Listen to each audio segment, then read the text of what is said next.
Welcome back to the CTSO Advisor Toolbox. Today in Objective 12, we will be analyzing strategies to plan, conduct, and evaluate a successful event. So think of the last event you helped to plan. What went well at the event? Or with the planning? What could have been done to improve the event or planning?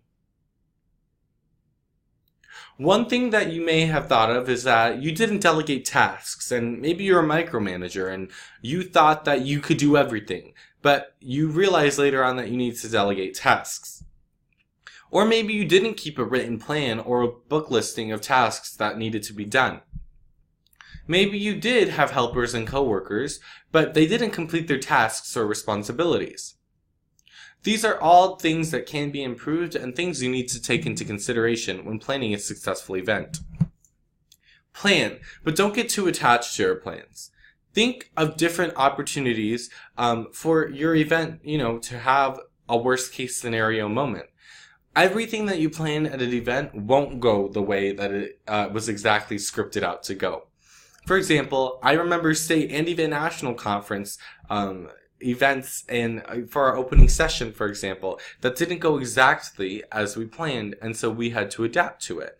And so don't get too attached to your plans, but make sure that you plan so that you have an idea of what you want to come out of your event. Speaking of the end in mind, that's where you need to begin.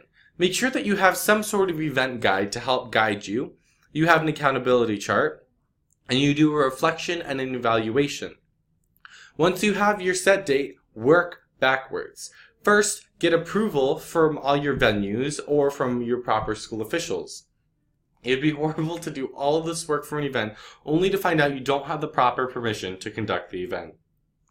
In high school, since I was in Latin Club and I was president of Latin Club, I had asked my teacher, to go to the administration and ask if we could host a Roman forum in, we had a mall area, full of grassy hills.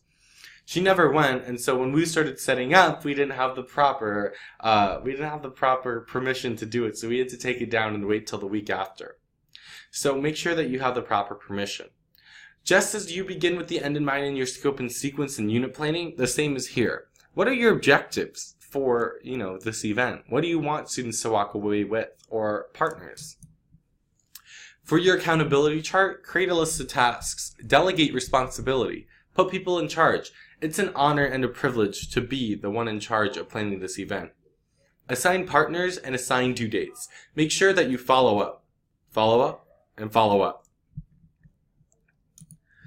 Plus/delta. So plus and delta in science, I was a Latin and ancient Greek major. So all I know is, delta is the triangle in ancient Greek, but I know that in science, the delta, my poorly drawn delta here, I know that in science, the delta means change. So the plus, of course, is going to be your positives, and your delta are things that you need to change. So instead of getting in this mindset of what went wrong, maybe thinking what needs to change for next time. So you need to reflect and evaluate. Plus is a list of what went right. And again, like in science, when you have a change, you have a delta. So you list what needs to be changed or improved for next time. It's an easy tool to reflect on events, meetings, and projects almost anywhere. Once students start using it, it's easy to incorporate. So as you are going along with the event, you may realize that you have a delta. And so it's easy for you, to talk about the change that you need to see. Lastly, as a special note, some events, especially where board members are in attendance or a public end-of-the-year award ceremony, cannot fail.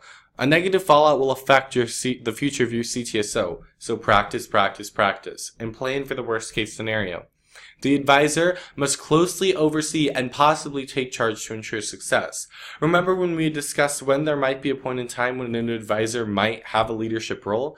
This would be it. As much as we want to entrust our students, we need to make sure that with the event, something that goes out and represents the CTSO, it goes well. And so the advisor must closely oversee and possibly take charge to ensure success. Closure. So just think about these, keep them in the back of your head or scribble them down. What is the one event your CTSO could benefit from holding? How will you begin the process of making that event a reality? As you've thought of those answers, go ahead and join us next time for Objective 13, evaluating fundraising strategies and choosing one that fits your school and program. Have a great day.